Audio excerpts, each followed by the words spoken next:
Mic check 1 2.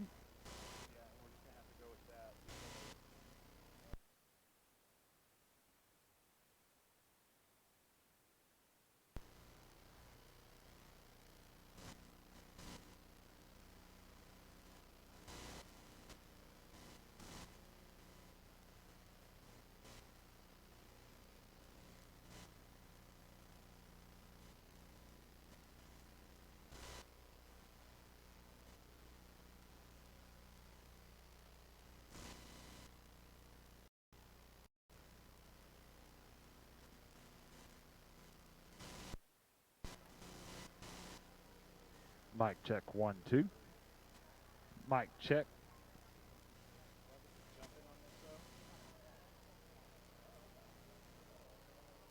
Mic check 1 2. Mic check 1 2. That's our problem right there. Mic check 1 2. Mic check 1 2. You got it? Mic check 1 2 3 4. Mic check.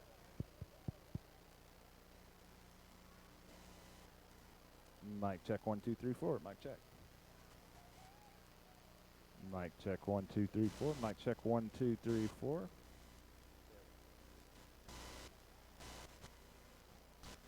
Mic check. Mic check 1 2.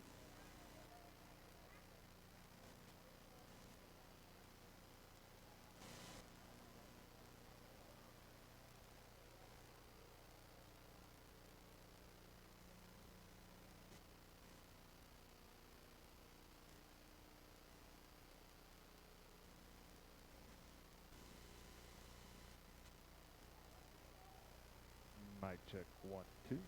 Mic check 1 2. Mic check 1.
Mic check 1 2.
Mic check.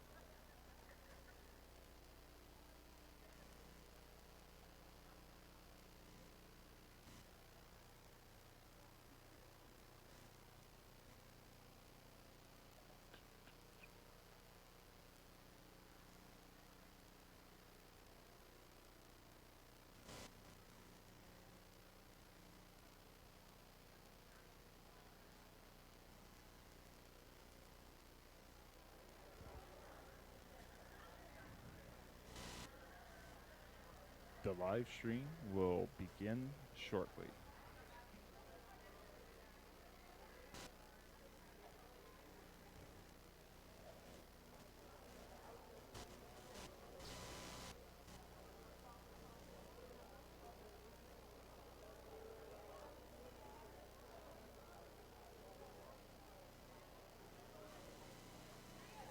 I never heard it come through on there though, or switch back. As soon as I take it off. I'm gonna go ahead and turn all the mics on. You think we're close enough that we can go ahead and do that? Yeah, this one stays.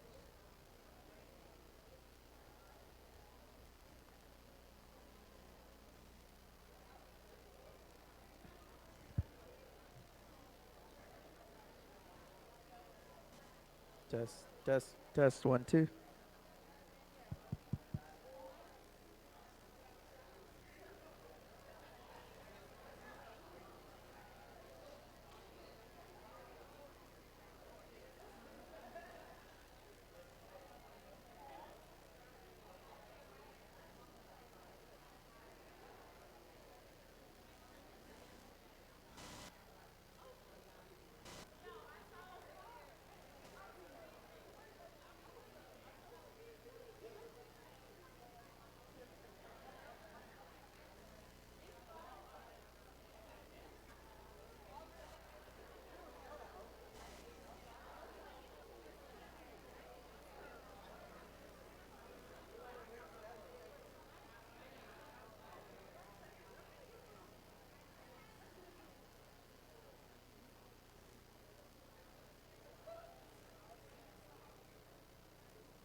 Chris?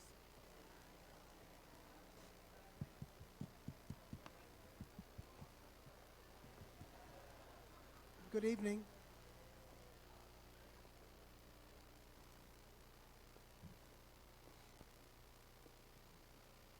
Well, thank you for being here. We're following up on the town hall meeting we had earlier this semester. But before I get into the issues we want to address, I want to acknowledge a few people.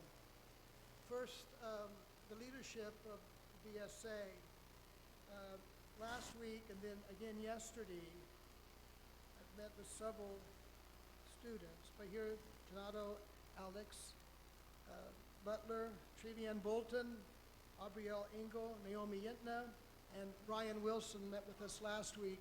These students have put in a lot of time in discussing with us those issues that were raised earlier this year and throughout the year. I think that we were at our house yesterday about 2 to 3 hours. And I asked them, what were you doing before you came? They said, we were studying. So they took time out of their day, and I think it's leadership like that that is so important.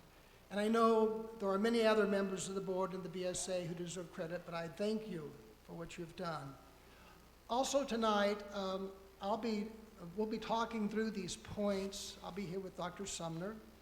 But we have several others, I think, who could help address issues as they come up when we go back and take questions. And we expect there to be a lot of conversation. Jimmy Hansard, Admissions and Enrollment Management. Noel Sloan, Chief Financial Officer and Vice President of Admissions and Finance. I see Jesse Mendez, but you're really not on the agenda. He's here in support. Grace Hernandez, Chief of Staff. Chris Sneed, who is the Vice President of Operations and Engagement with the Texas Tech Alumni Association, Chris. And then Student Regent Sean Lewis. And Jody Billingsley. And what's that? Jody Billingsley. And then Jody financially. Billingsley from HR. I see Dean Matt Gregory. Who have I missed, Carol? Shannon. and, Kathy Duran from Student Affairs. Bobby Brown from the Registrar and Financial Aid. Anybody else want to stand up and be We're doing recognized? shout-outs. Shout-outs. Anybody? What's that? Shout-outs. Go ahead. Okay. So here's what we'd like to do. What we have done here is prepared a PowerPoint that has the points that were raised in that town hall meeting and also points that were raised in the prior meeting with Strive for Who. And we want to go through the actions that we have taken, what's been done, what's ongoing, and what we plan to do. What we realized in meeting with the students, like the first day we met, I think last week to follow up, we spent about an hour on one topic. And so what we want to do is list all the points and then come back, take your questions, take your concerns, and go into more detail.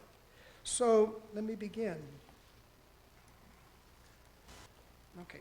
So one of the points raised in the meeting in January concerned penalties in education against hate speech and negative racially motivated behavior. This date here refers to when we intend to complete all the actions that are listed here. But here's what's been done so far, and here's our recommendations. We will require that student organization constitution and bylaws include language that details member expectations regarding values on diversity, inclusion, and respect, established internal accountability mechanisms, possibly sanctions, and other consequences for individuals in the organization that fails to abide by these principles and expectations. And those bylaws and that constitution should incorporate the TTU Statement of Ethical Principles. We will provide annual training to student organizations on how to report campus inclusion concerns through Rater Report, and the student handbook will be revised to include the TTU Statement of Ethical Principles. And Dr. Sumner, do you want to elaborate on any of this? Many of these pieces, if they are not already in progress, will be moving forward through the course of this spring semester. I have a couple of members of our staff, Corey Hamilton, who is here. He is the Director of Raider Education. We've spoken about that unit before. He will be helping to facilitate workshops on identity, cultural awareness, and other issues related to being a student of minoritized or underrepresented experiences at an institution, as much as we're talking about identity and how do we work together to share culture and move forward in a way that allows people to be educated and informed about diversity, equity, and inclusion. We likewise have Silk, which is a student organization that is underneath the Division of Diversity, Equity, and Inclusion. The director of Silk is here. She is working with Gil and several other students to put on several forums so that we can start the process of educating students. He has asked student organizations to participate, so if you are a member of a student organization, you have or have not gotten an email, Gil, where are you? Because I know I saw him in the room. Gil is here, he is the Secretary General. There's an opportunity to engage as we're starting to change culture and impact the institution. I think one point that needs to be emphasized is that as we had these discussions, we fully acknowledge the frustration when something happens like the video, the racist video in December, fraternity frat chat, and then you perceive that the university's response is somewhat sterile and bureaucratic. And I could assure you that we have very intense and detailed discussions about what we can do. Yes. Issues of FERPA come up, First Amendment issues. But we want to get away from conveying the impression that we're hiding behind some legalistic jargon. And we really believe that there's an opportunity to be more proactive in how we hold people accountable at an organizational level in terms of the guidelines that are written into those organizations. And we intend to have a strong input into how these expectations are written into that guideline. It's just not going to be everybody does their own thing. There will be standards across the university that will be expected. And knowing that as we've been asking students to engage in this process, this is not just about administration handing down edicts, but about students who are engaging with their peers in changing cultures within organizations in a more proactive way, so that from day to day, you all are able to also hold individuals accountable, so that by the time something has risen, there have been many efforts to address it. It is not that it has become a point of problem that we are now sitting in a situation where someone does not feel heard. Okay. The second point. It was requested that we implement changes to the Student Code of Conduct, mandating students fulfill requirements for racial reform therapy and restorative justice methods. I see the provost has just walked in. Thank you, Mike. So, Student Affairs will create a restorative justice program and train staff to be restorative justice facilitators. Cultural awareness, appreciation can be used, and this is new since we've had that last meeting, upon finding of responsibility of a code of student conduct violation in connection with cultural implications. RISE has identified an online platform, Get Inclusive, that includes a new module on diversity and inclusion. This will be required for all incoming new and transfer students. Diversion and inclusion elements will be incorporated into the Red Raider orientation experience and the Red Raider roadshows. And finally, a committee of student staff, we probably meant faculty, will be established to develop protocol for student organizations pertaining to restorative justice programs and methods.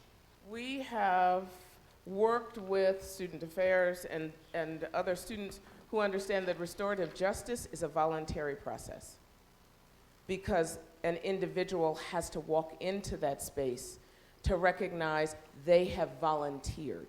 That is one facet, which is why the cultural awareness and appreciation as a sanction is a part of the code of conduct, so that as we're looking to educate students, the cultural awareness and appreciation component can be developed. It has not been done. We have to do a reality check. It's been a month since we had the initial meeting. So many of the elements of what this will entail will be things that will be in development, but we absolutely guarantee that it is moving forward. If you also look at the Get Inclusive, I've seen the modules. Dr. Duran and her team shared with me the modules. It is 6 to 7 specific elements: diversity, inclusion, identity, alcohol awareness, Title IX, sexual awareness and violence. Those are all things that used to be only under the Title IX.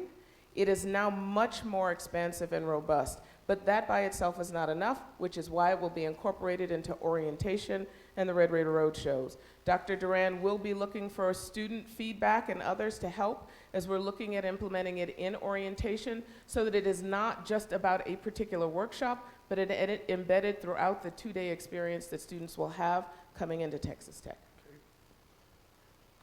The next issue was the request for a Black Cultural Center. So what we have done in the last month is looked at space that could be used for such purposes. Noelle Sloan, the CFO, has helped us identify what could work. So we have scheduled 2 trips. We will take 3 students each on those trips. We'll be going to Ohio State University and the University of Southern California later this month to look at their facilities, their centers. And we have identified space here in the Student Union building on the 2nd floor where Student Affairs is. And we are prepared to convert that space to an intercultural center. And that is what we intend to do. We will move Student Affairs. It's a nice, big, expansive space. But the conversation with student groups is that they desire sort of their own space, not just to be in some large room and kind of a smorgasbord Right. of groups that you have to share space. You don't have a sense of your real identity. So we will be identifying space where students can have a separate place, you know, to conduct the kind of activities and do the kind of things that you want to do. And we're committed to doing that for a Black Cultural Center to identify the space by May 2021. Now, I say the Black Cultural Center because we aren't deep into these conversations with other groups. And other students have talked to me and expressed their desire to have the same kind of space. And so we're committed to doing that for every group, having a shared space Yes. and then separate space.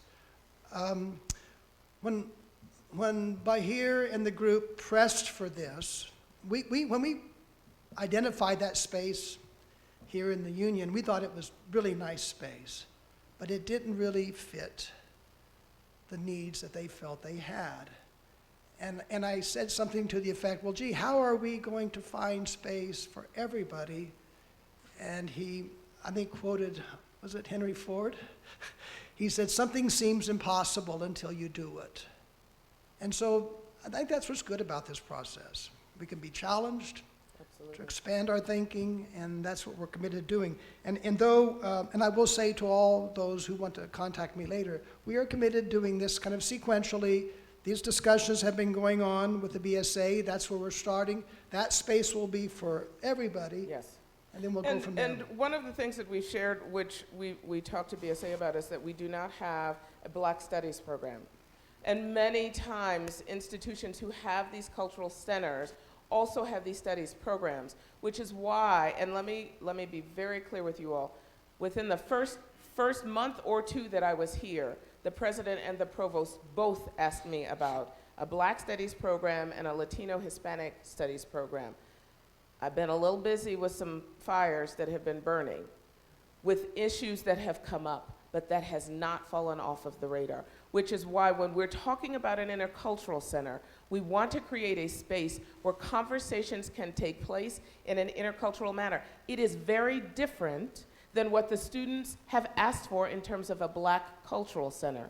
So what we imagine is that the Intercultural Center will provide spaces where we can have faculty members to come in, to provide workshops, to have conversations about culture, intersecting cultures and identities, to be able to create a space where students can gather, where it is in the primary building where students gather, so that as families are coming in, they see the institutional commitment to diversity, to culture, and to community in our student union, while we work with the BSA to identify what are the needs that they have.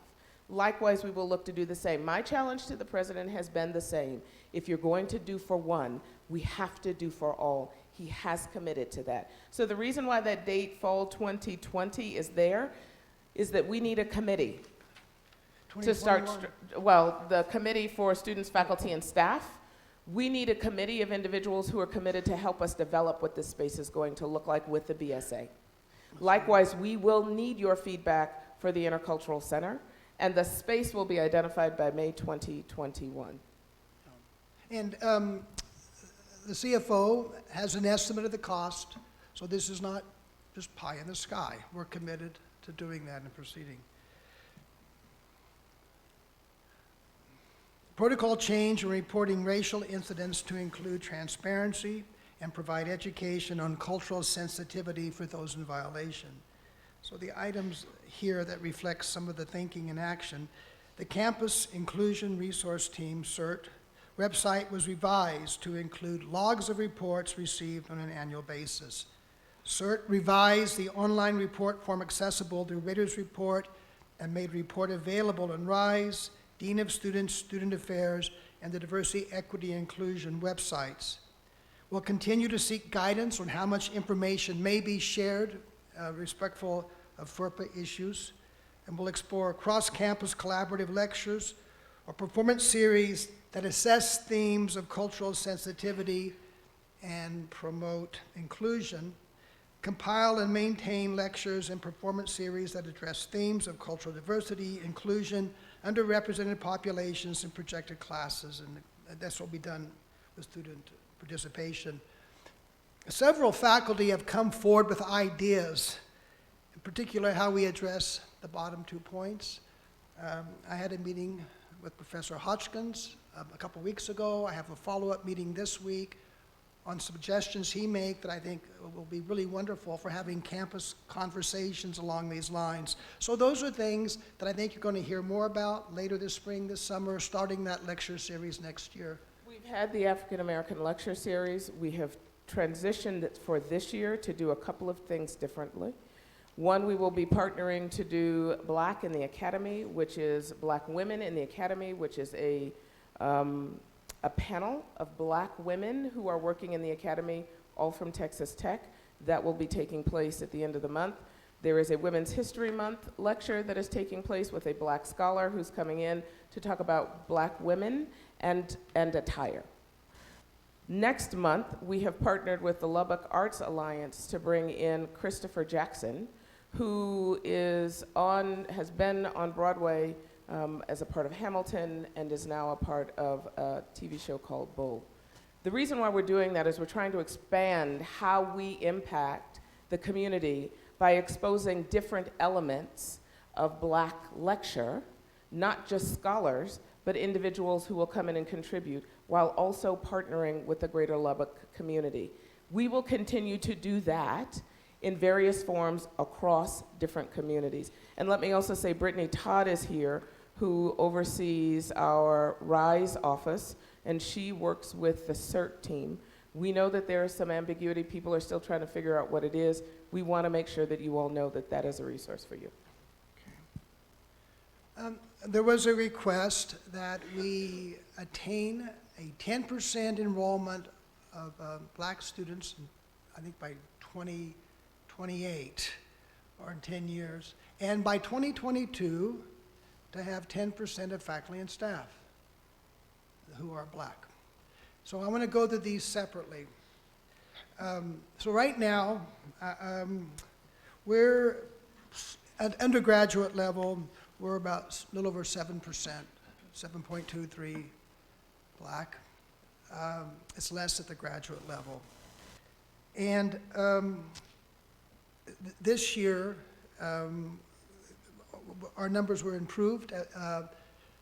But here's, I think that number is not difficult to obtain at all. I went back and looked just to see what progress we've made, and I'll try not to get I'm trying to sound like a mathematician here. I went back over 10 years. In 2009, we had 1,129 black students. In this fall, we had 2,048. That's an 81% increase. That pales in comparison to the growth of our Hispanic students. But what is interesting, we have fewer white students on this campus today than we did 10 years ago. The growth of this university has been students that are black, Hispanic, Asian, international. And so I feel very confident that we can attain this 10%. I believe in 4 or 5 years, we're going to be around 40,000 students, of which 33,000 will be undergraduate. Our growth has been about 6%. That means in about 7 years, we should easily obtain that figure. But that's not the attitude we're taking. We have to be much more, I think, proactive, and we have to have a much stronger partnership in how we recruit. Jamie Hansard shared with me today that applications from black students for this current year is up 26%, 25.95. The students admitted, black students, is up 39%. But those who have confirmed is slightly down. So what does that say? There's great opportunity, but we have to be much more proactive in how we go out and actually convince students that this is where they want to be. I asked Jamie, do you think the incident in December had a negative impact on our recruitment enrollment? She said no. She only had 1 or 2 people reach out. But I do believe that that's why something like the Black Cultural Center, and this is something the leadership of the BSA has said, if you have these kind of facilities, it sends a different message. And I also think that we have to change our strategies in how we recruit students of color, how we recruit first-generation students. I'll tell you something we do. We've always had a priority to have more top 10% student. What do? We call them. We have the list, we call them. We should be doing that for black students. We should be doing that for Hispanic students, students that we identify as first gen. And these are things that we're going to start to do. And I'll let Jamie address more of this later. So I would say I'm very confident we can be at the 10% figure, the goal that was put to us much sooner than the year that you specified. Dr. Sumner? I would agree. One of the things, Jamie sent me an email this afternoon asking if we knew of black and African American students who would be interested in making phone calls to newly recruited students, to newly admitted students. Your voices are vital in helping the students to make connections to people at the institution. So that's something we will be reaching out to BSA and even to BGSA and other organizations to ask for your help in being able to further recruit these students. Okay. As to how are we going to increase the number of underrepresented faculty on this campus, that is a bigger challenge. Right now, black faculty is 2.2%. That's down slightly from a year ago, but it's never been much more than that. Hispanic faculty hovers between 5 to 7. Now, so what have we started to do? Last year, Carol began a new program, a workshop program, where people who serve on search committees have to make a commitment of about 4 hours to go through training to instill in them the seriousness of this priority.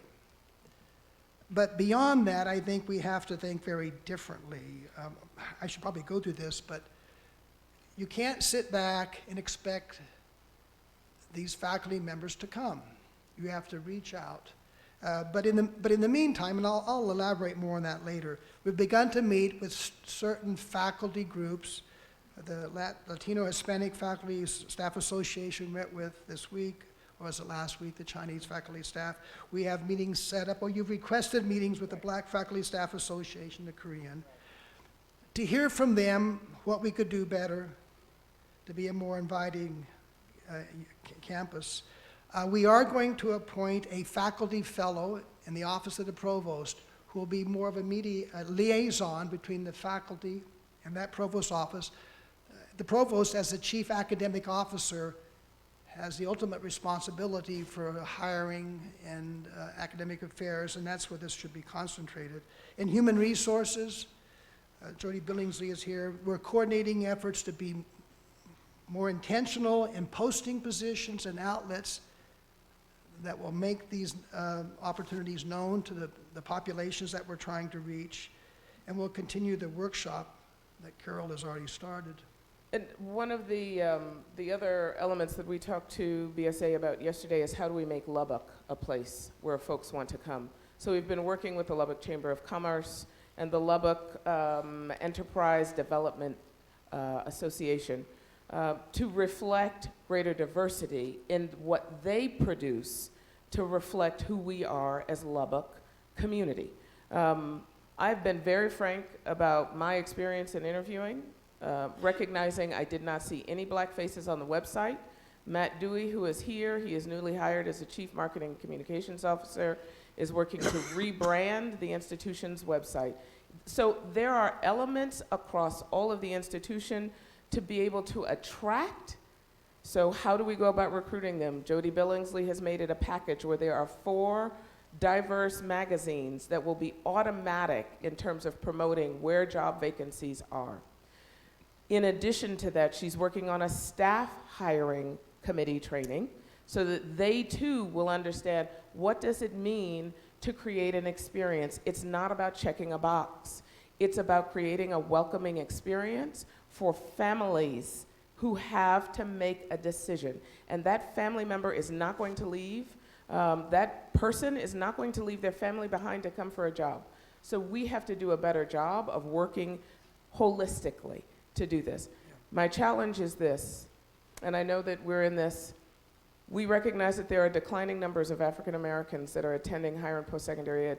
Less black people are going to college.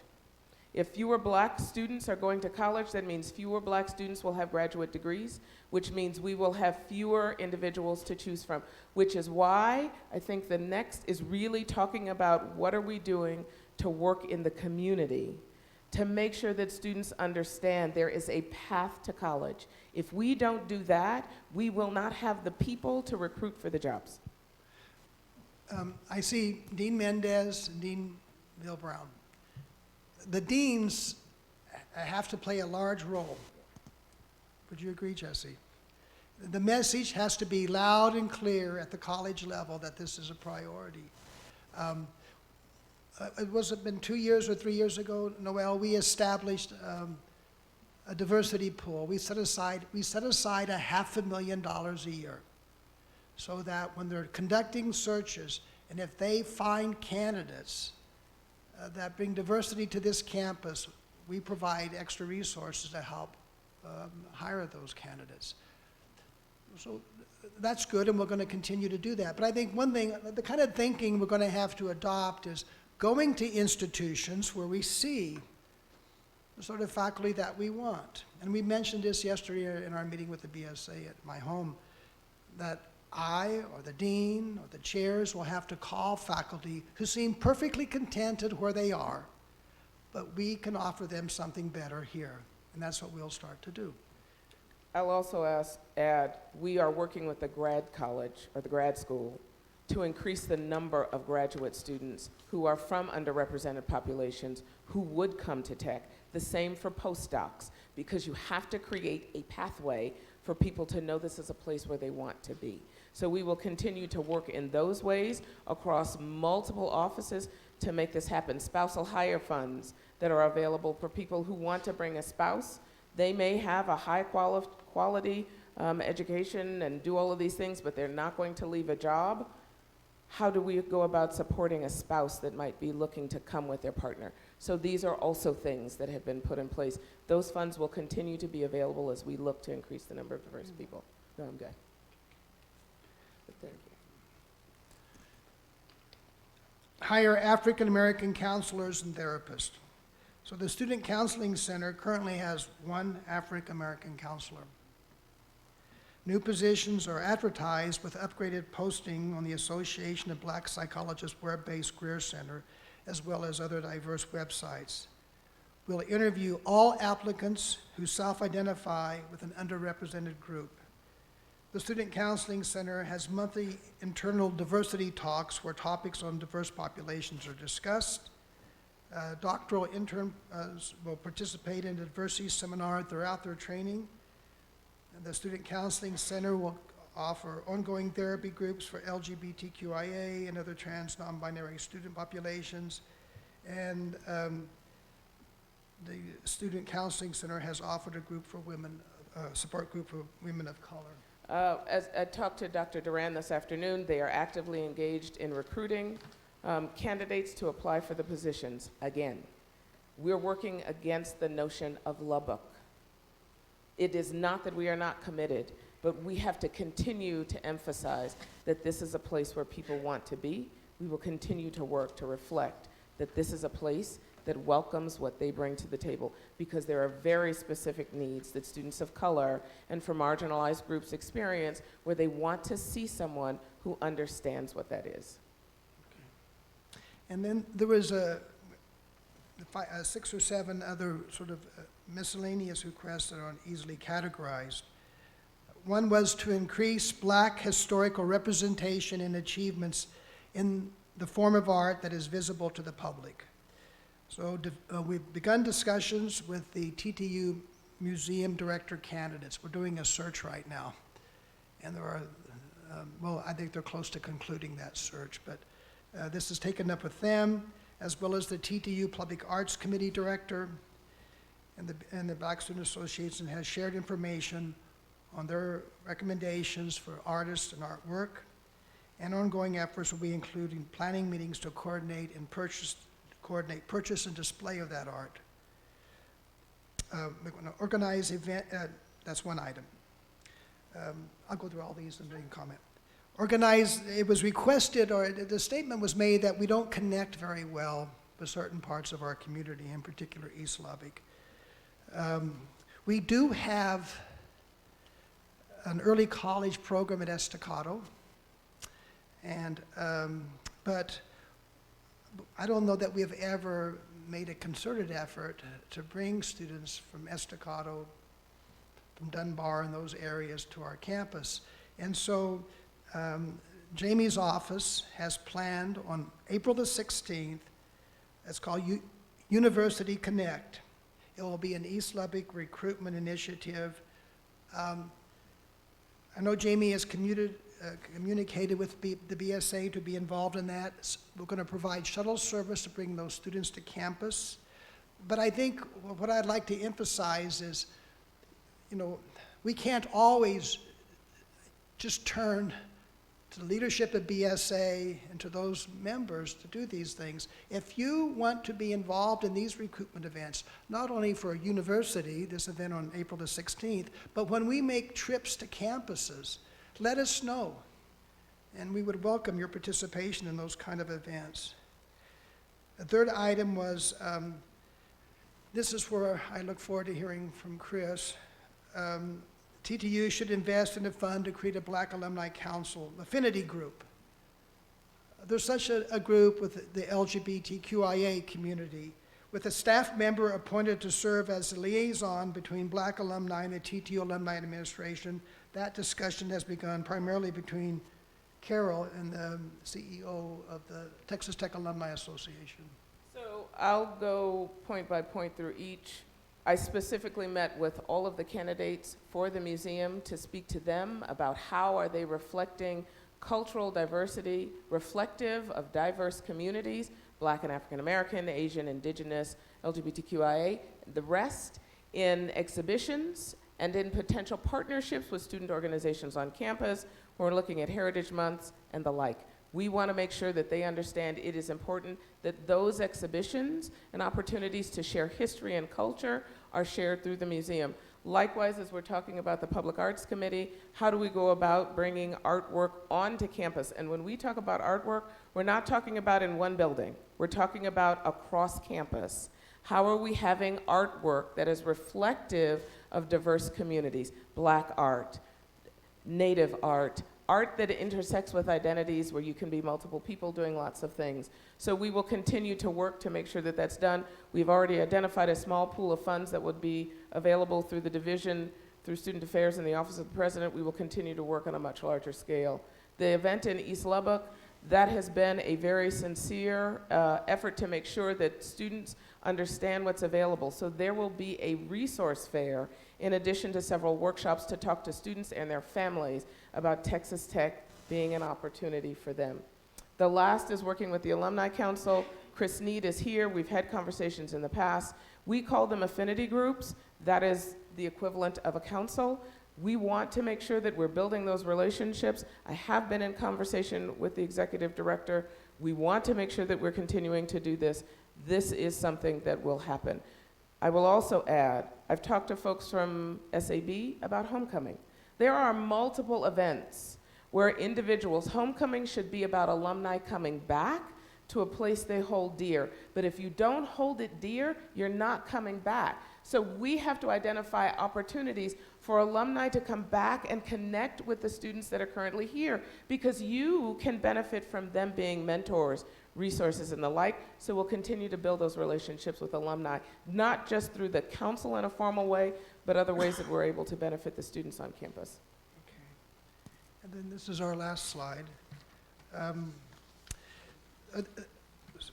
This recommendation was made by Stryfer, who we've discussed it with the BSA, and to provide some sort of a leadership award to the students every year.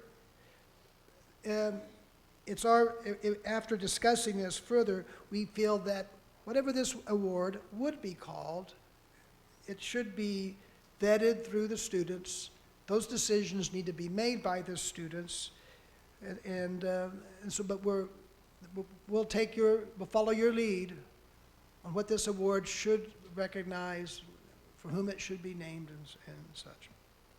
And then it was requested that every year there be a yearly address to update students on the progress, progress such as this. I was also asked, well, beyond getting up here and just projecting these points, to have town halls that are interactive, and we'll do that as well. The recognition of award, there is other award experiences that have gone on. There has not been one that I believe has been a leadership award for Black or African American students. So the emphasis is in creating something where students are able to recognize a peer. That is something that is not for the administration to determine, but that is something that you all can collectively agree to, and then we can acknowledge it in the appropriate way. If it's an award ceremony and we add it into that, if you want to do something else, if you're doing a banquet or an event, but that's for you all to determine. And then, yes, the yearly address. It was actually one of the things that we'd already talked about, because they do it at K-State. They have several other diversity town hall where the chief diversity officer and the vice and the president stand and give an overview of the efforts that have been made, in addition to having conversations about what students see as needs. We see this as a starting point for conversation. And the hope is that as we're moving forward, we don't have to wait until there's an incident to have conversations about needs, change, and desires to be a part of what this institution is about. So we're hopeful that in making these kinds of opportunities more present, not just where we're reporting, but where we have a chance to get together, where you all as students are also facilitating that, that's the change in culture that we can begin to implement. So at this point, we can go back and reference any slide that you want to discuss. I took the one microphone that's here, so if someone wants a question, they want to slide up, I can. You want to, Carol, maybe we can just use this Oh, and that's fine. provide that for the students. Does anybody on this side want? She's got a question there.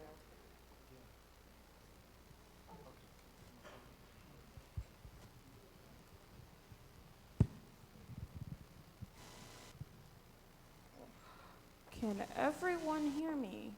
I can be louder if necessary. You're good, Melissa. Okay.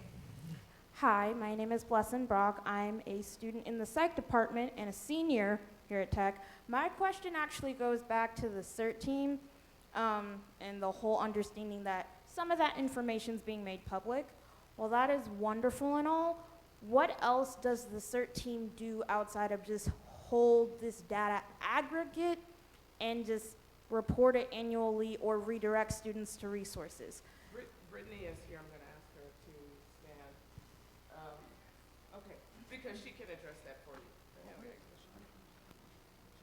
Because my main concern with that is that all that data is just being held by administration. No. So Brittany, if you would. Yeah.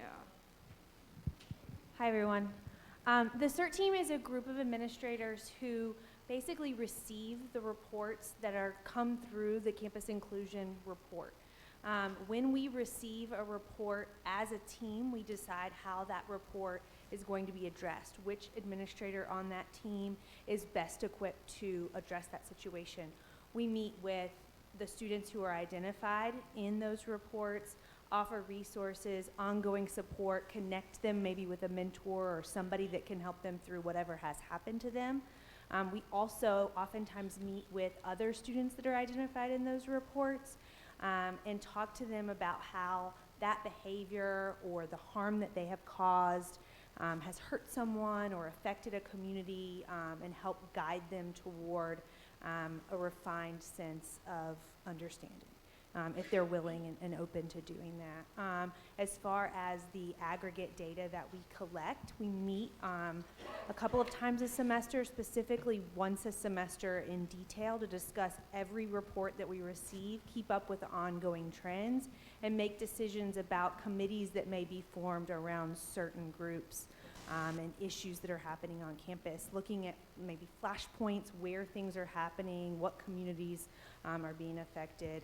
That is the long-term plan for the CERT team. What reports are actually put on the spreadsheet? So every report that is received is updated to the spreadsheet, and it's shown in a way that's de-identified enough to not divulge any student data, FERPA protected data. Oftentimes they're anonymous reports, or the offending party isn't listed because that person doesn't know who they are. So sometimes we don't even have, real clear data on what it is, but that's what goes up there. We try to keep it updated on a monthly basis as those reports come up while we are in progress of handling something. We also show kind of what actions were taken or what things are being done or taken in a kind of broad way. So it's not filtered so that there are some reports that are put up there and others that are held back. They are all put up.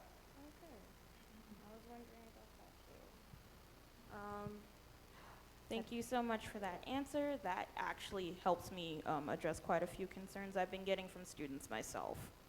And we know that it's a question because I was at this SGA town hall, and that's one of the questions that people have because CERT is so new. So we want to make sure we will work with Brittany to get the word out about what this group does, how you go about reporting. It's important. It's not just important, it's critical. Students know how to report incidents, and that, again, back to the notion of transparency, that as much as we are able to be transparent, we're able to do that. Okay. Hey, we'll take this question, and Chris, I alluded to some insight you might be able to give us on the, maybe after this you could, so if you have other obligations, you could at least make your points. Good evening. My name is Dominic Eatman. I am a senior in the biology program. Earlier on, it was mentioned that hate speech and negative racially motivated behaviors will be dealt with on an organizational level through constitutions and bylaws. But what about those students who aren't even members of student organizations?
maybe that is protected. Violation. We'll take action on that. And while we're having the conversation, we might also address the other concerns. So does that answer your question? Yes, it does. Thank you. Good question. Hey, Chris, could you maybe expound upon what Dr. Sumner said about what we can do to strengthen the relationship with the Alumni Association? Good evening, everyone. My name is Chris Sneed. I am the Vice President of Operations and Engagement with the Alumni Association. And Dr.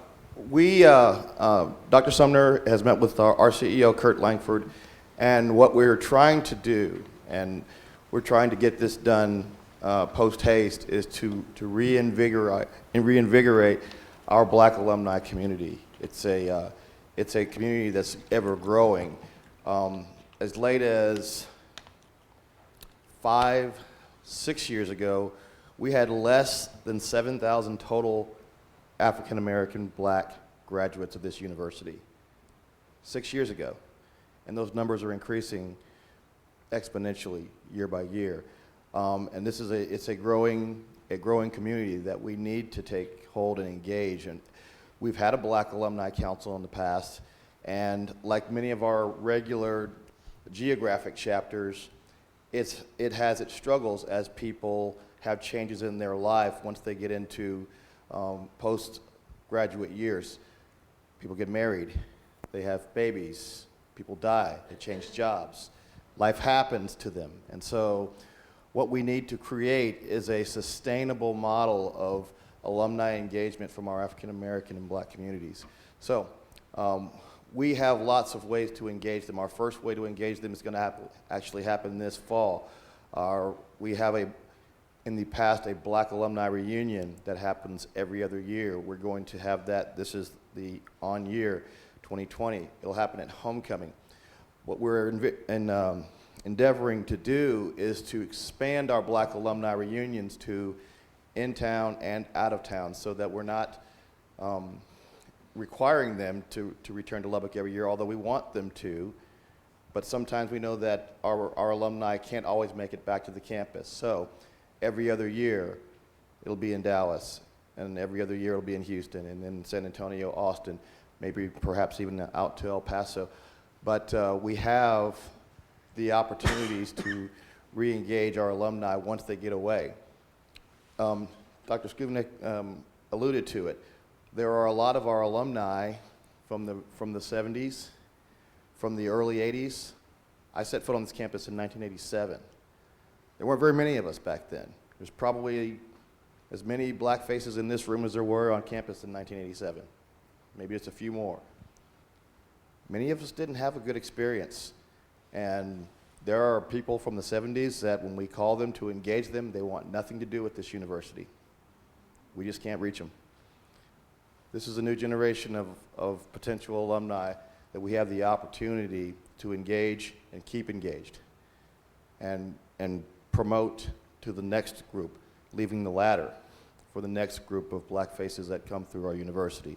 Is our university. And once you graduate, you're one of us. And we want there to be as many Black faces re-engaged with our university as there are white faces, as there are Hispanic faces, as there are Asian faces. We want that to happen. And so we're going to work very hard. Secondly, one of the ways we're going to try to make a deep impact is with first-generation scholarships. Just this morning in our administrative vice president's team meeting, we were made aware of I don't want to say a pile of money, but a lot of money that we intend to use beginning this scholarship cycle, this very scholarship cycle. Now, as y'all are already here, this is for incoming first-generation students. We have a good amount of money that we're going to award starting this alumni scholarship cycle. So that's our way that we're trying to engage. We want to keep people coming. You know, as Dr. Sumner said, less Blacks are coming to college. We've got kids graduating from Estacado, the college program, and they're not choosing Texas Tech. It's a school that's 2.4 miles from our campus. they're not choosing Texas Tech. We need to engage those students, and that's what we intend to do. And hopefully some of that money will help us engage those students. So that's a little bit more. If there's any questions, I'll be feel free to answer any. But until then. Thank you, Chris. Thank you. Other questions? You know, speaking of Estacado again, I mentioned the event on April the 16th. So we'll be there in the evening for this event. But also, it just so happens that this year, we always make a tour of West Texas schools, and we'll be at Estacado during that day. As we're going to go to Roosevelt, Estacado, a few other local schools. If you want to go on those trips with us, come by, tell us. Let us know. That would make a bigger impression on those students than me showing up. You didn't all have to shake your head yes like that. We'll continue to do a number of things. Having been here about a year and a half, I think many of the things that have been raised were things that we had started to move forward, but moving forward at a different pace. And what I have said to every single student that was a part of raising their voices after the concern is, you make us better because you do this. So the hope is that as you all are seeing us here, that you do not see us as making edicts or doing anything that would cause you to believe you are not a critical part of the solution we have to make collectively. And so as we keep moving this forward, I'm not saying that we're not making space for other questions, but if you don't see a space for you, help us help there be one. That's all we can ask. Again, for the administrators that are in the room, if you all will just stand up, I want you all to see the faces of the individuals, because we keep talking about it's not just me and the president. All of us are here to support you. And you have to know it is not about one or two people. It is our collective responsibility. So I appreciate the fact that they're here because they recognize this matters. I'll also ask our student regent, Sean Lewis, to stand. He's here. President Skuvenik, were you going to say something? Well, I didn't see Dr. Mashreff stand up. You're a chair. Seriously? Stand up, dude. Stand up. Stand up, dude. Thank you. And your doctor candidate wife, I don't want to introduce her as wife, but she's always at stand. Okay.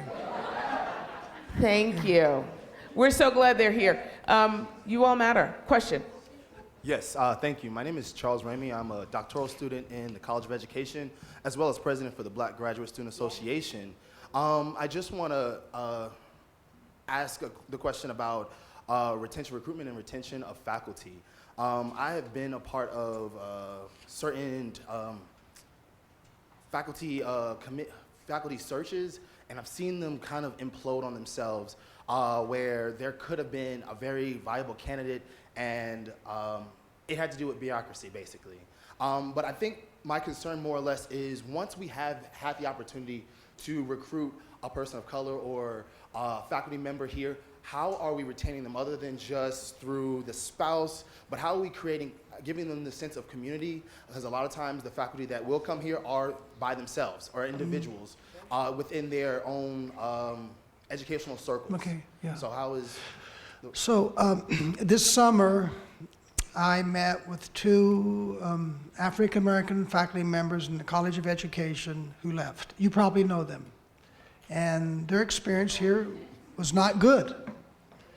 And I would say that one big issue is a lack of mentorship. But there are other, so at an individual level, you need to have somebody who's your mentor, who's there for you. But also there are certain organizational entities that can help support faculty, like the writing group.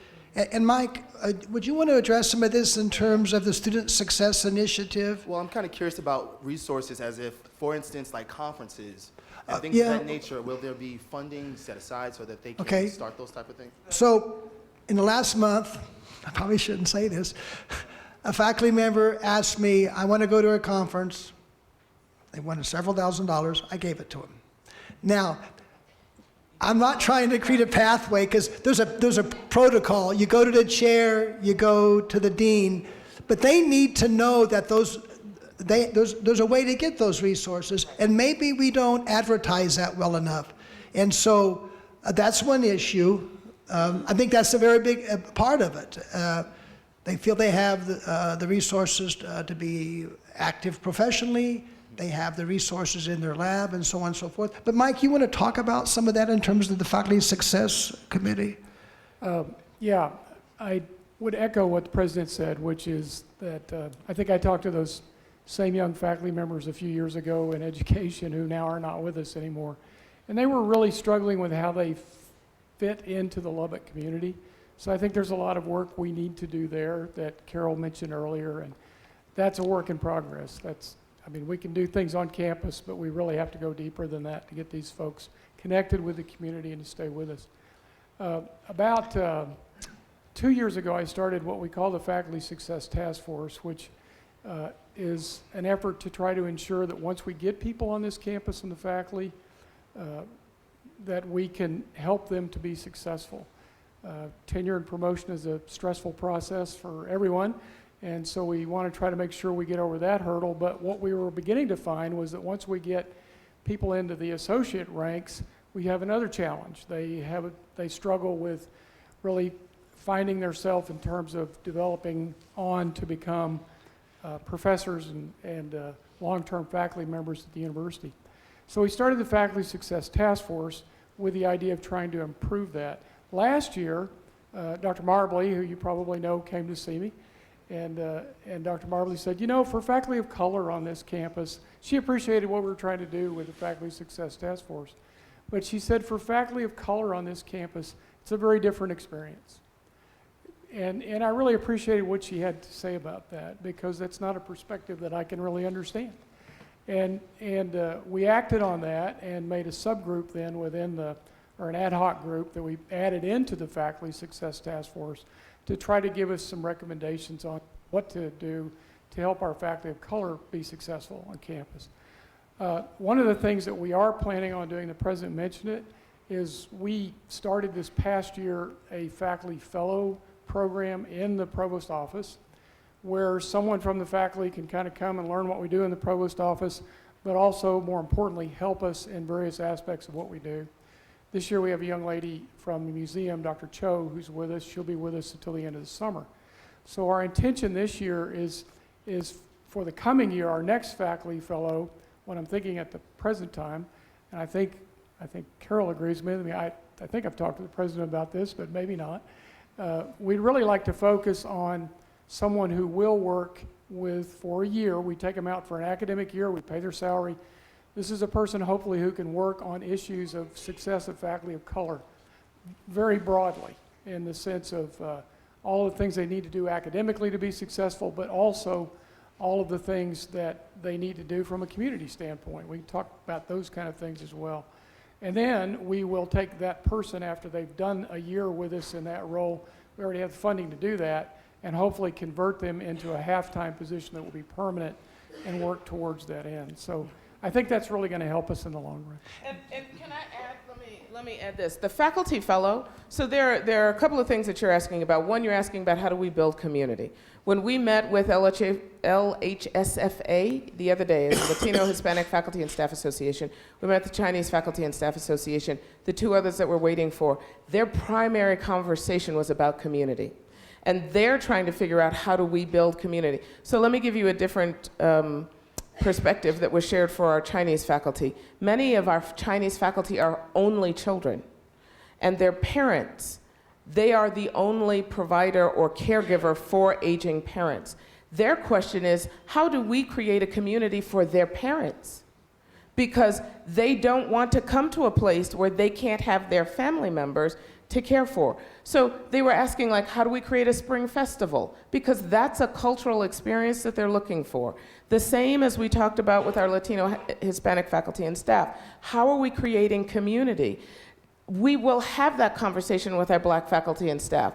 I've reached out. I have reached out. I have not heard back. And I'm being really honest with you all, because as I've said to BSA, You all cannot do this by yourself. You have got to have faculty and staff standing with you. So let me call some real stuff. How many people are serving as advisor to student orgs? How many people come to your events and provide mentoring and support through that? But how many of them are tired and or doing 10 different things, right? So we have to look at how are we expanding community in very different ways without burning people out, because we know that our underrepresented and minoritized individuals are at everything. It is not that it is a high priority. And so what we're looking at, if I could give just one last thing, is how do we create classroom experiences to help faculty members who may say things that are inappropriate in a classroom. We know that you all were in, BSA was in support of what happened in Oklahoma, right? Because there were things that were said in a classroom environment. The provost and I had a very candid conversation about how do we help faculty members know what is appropriate and what's not appropriate to say? How do we help diffuse situations? There's a lot of mentoring that goes into people feeling successful, so. But also, I think what's important, you said you were on a search committee? Yes. And it imploded? Yeah. So if you're involved in something like that, you need to let somebody know. You should go see, I mean, probably Dean Mendez wasn't here when that happened, but you would go to the dean, or you'd go to the division head or the chair. If you go to them, right? And you would welcome that conversation. When we have these meetings this week with the Asian faculty group, after that meeting, they shared some things with us I would have never guessed were going on that related to racist behavior towards the Asian community. When you see these things, when these things happen, you have to reach out to us, reach out to those that can try to do something about it. And I've had chairs come to me to ask, how do I navigate issues that I've had in a search committee? We've had anonymous letters that have been sent to my office to say, we're concerned about a potential search. We work with the provost's office. So again, what we want you to know is talk to us. You can come to me, you can come to the provost, you can go to the chair. You don't have to go to the chair of the search committee if you see some things happening, but if we don't know it, we can't address it, but we by all means want to make sure that people know this is a thing. Thank you. Any other questions? Okay. So thank you. This is the beginning of many more conversations. Maybe in the future the format could be more conversational, but we will give a report to follow up on the points that were made. Sean, yeah. It's on. I just want to make a comment. So in my position on the board, one thing that we've been talking about with Texas Tech University and the other component institutions in the system is how do we better market ourselves and how do we better communicate our vision as an institution. And there are a lot of, I think, great plans and progress being made on that front. But one thing that has always been my position is that we have thousands of ambassadors on this campus that can be tools and recruitment tools for this university to recruit more black students to come out to Texas Tech and come out to Lubbock. And those are many people sitting in this room and other students who are not here in this room. And so if you feel compelled, that is my challenge to you, if you feel compelled by the university's response and the way that they've handled some of the events that have gone on in the past year, particularly with the video that I think helped jumpstart a lot of these. If you feel compelled by the university's response and their presence here today, I ask and I challenge you so that when you go back into your communities and you talk about your experience at Tech, you may hear something about a video, or you may hear something about the frat chat that happened a few years ago. You talk about the university's response, excuse me. Because I think we are this university's best recruiters. And it doesn't cost any additional money. It doesn't really take any additional time. So, and then the second thing I would add is that we, as students, stay engaged after the dust settles, into the summer, into next year. Because I think what has happened far too many times is we get very excited, we get passionate, we're ready to advocate, we're ready to protest, we're ready to sit in. And then once the dust settles, we have empty seats when we have tough conversations like this. When BSA, the board, and the Straka Hubu are putting together stay engaged. It's my commitment to stay engaged as well, because we have to continue to have these conversations. I'm of the persuasion, and it is my opinion, that we are very unique and in a good position to have university officials that are willing to show up on a Monday night past 9 o'clock to talk about these things. We see issues going on around this country at other universities in which the response has not been this. And in my conversations privately and in front of groups like this, is that our administrators are committed to this work, and they're committed to making this campus better. And that is not me as a student regent, that is not me as a former student body president, that's me as a fellow student to student. And so, on that same note, as time progresses, if you think that the administration's response is not adequate, and it is out of line of what we've talked about here in this room, let them know. Email Dr. Skubanek, email Dr. Sumner, Dr. Duran, Dr. Gallion. They're willing to do better, and they're willing to help this institution grow and be better, but it has to come from us. We have to have that commitment. We have to stay sharp. And I want to thank the Sharp movement. I want to thank the BSA leadership for being at the forefront of these conversations. I know it's not easy. I know it's not easy as we battle school, as we battle personal problems, things going on with our family, our mental health. It's not easy to talk about these issues. It's actually exhausting. But you all have remained committed. So we've got to do our part as people who may not be a part of the board or in these positions. We have to do our part to support them, to stand behind them, to stand with them arm in arm, to continue to advocate and demand that this institution rejects hate and that we stand for everything that we believe in. Thank you, Regent Lewis. Okay. Well, thank you all. We can still have some refreshments and visit. So thank you so much for being here.